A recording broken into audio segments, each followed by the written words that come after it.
C'est l'étude de prévalence des infections à Clostridium difficile en communautaire. C'est la première étude en France sur le sujet, donc en communautaire, parce qu'il n'y a pas d'étude pour connaître la prévalence en ville de ces infections. La rédaction du protocole et de l'étude, c'est le CNR, donc c'est Dr Barbu et Dr Eckert qui ont travaillé effectivement sur l'étude. L'étude vient de se terminer et pour les résultats préliminaires, nous avons inclus 1700 patients. Les critères d'inclusion, c'est tout patient qui vient en ville, dans notre groupement de laboratoire, pour cause de diarrhée infectieuse. Il a soit une prescription de coproculture associée ou pas à une parasito, ou une parasito seule.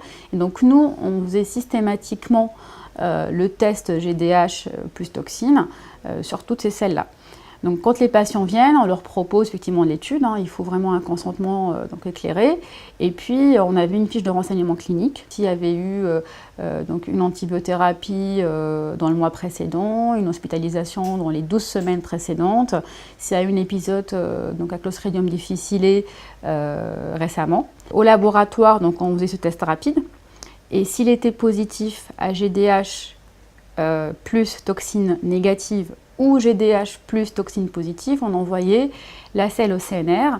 Et là, il y avait des tests beaucoup plus spécifiques, la culture toxinogène, une PCR pour le ribotypage, etc. de la souche.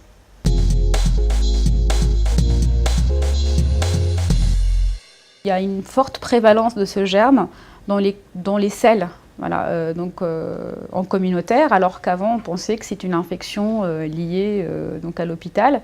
Mais là, en ville, effectivement, on trouve qu'il y a une présence, en communautaire, une présence importante de Clostridium difficile qui peut être soit équivalente, soit supérieure au germe, on va dire, classique. Deuxième point qu'on a mis en évidence, c'est qu'il y avait un sous-diagnostic par les médecins généralistes, parce que la coproculture standard ne comprend pas la recherche de Clostridium difficile. Et donc on avait à peu près que dans 11% des prescriptions, justement, où le médecin avait pensé au Clostridium difficile. Troisième point, comme on a fait effectivement la recherche de Clostridium difficile sur toutes les selles, on a trouvé qu'il y avait un sous-diagnostic dans 50% des cas, plus de 50% des cas, 51,9% des cas. C'est-à-dire que le médecin ne pense pas à prescrire le Clostridium difficile.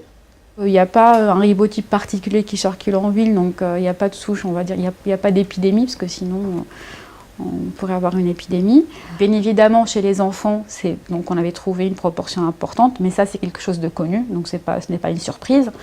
Chez les patients de plus de 65 ans, quand ils ont des facteurs de risque, ça aussi c'est connu. Mais on a trouvé aussi qu'il y avait une prévalence importante chez les patients jeunes. Ils n'ont pas eu d'antibiothérapie, ils n'ont pas eu d'hospitalisation. Et malgré ça, il y avait des souches toxinogènes à Clostridium difficile.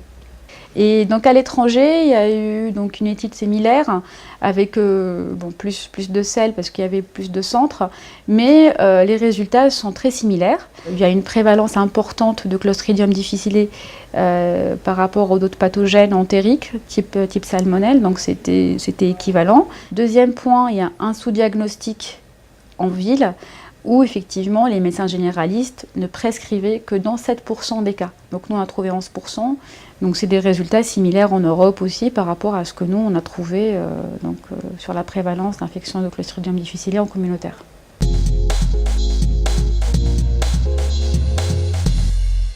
En cas de diarrhée infectieuse communautaire, il devrait y avoir la prescription de Clostridium difficile, de la recherche de Clostridium difficile dans les selles.